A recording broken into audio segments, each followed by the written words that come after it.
story time with Mrs. Beth again.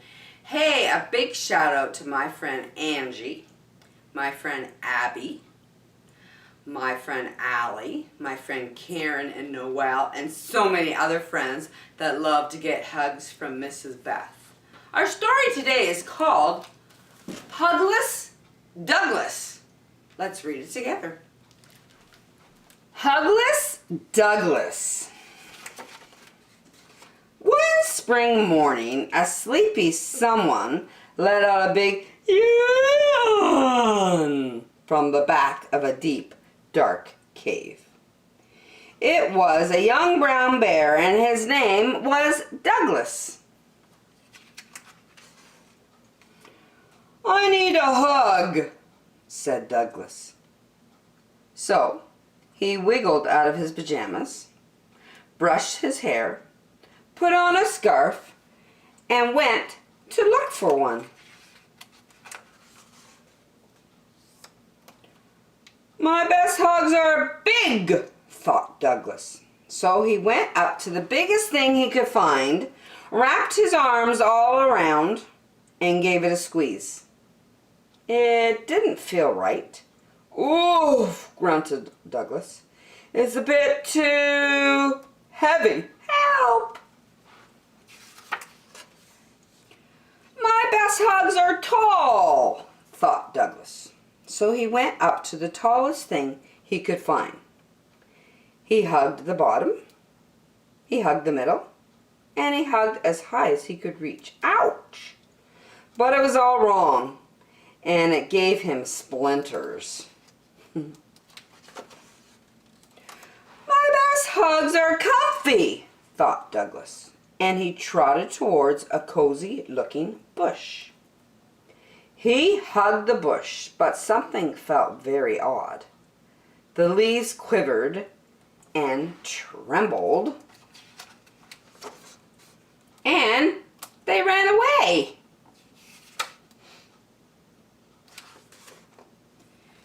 "Give me a hug!" cried Douglas. "No!" "Bah!" the sheep said.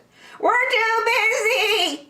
He scooped up armfuls anyway and tried to cuddle them gently, but they kicked and squirmed and didn't like it at all. Poor Douglas. "Why can't I find a hug?" he said.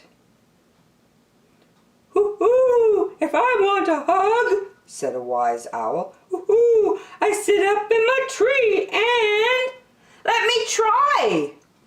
And Douglas scrambled up next to the owl, but he soon found himself in a little trouble. "Hoo-hoo, hoo-hoo," said the owl angrily. "I only wanted a hug," sniffed Douglas. "Perhaps there's one down here." He felt something long-eared and rabbity and gave it a tug. Douglas could tell the rabbit didn't want a hug. He sniffed again and, without thinking, wiped his nose on its fluffy tail. "Excuse me," shouted the rabbit. "Put me down." "But I need a hug," said Douglas, "and I can't find one anywhere." "Oh, I see," said the rabbit kindly. "Come with me." So Rabbit took Douglas by the paw, and they walked, and he led him up and down and around. At last they came to a deep, dark cave, where a sleepy someone was just waking up. "In there," Rabbit pointed. Douglas peeped inside. He had the funniest feeling that he knew the someone very well. "Hug?"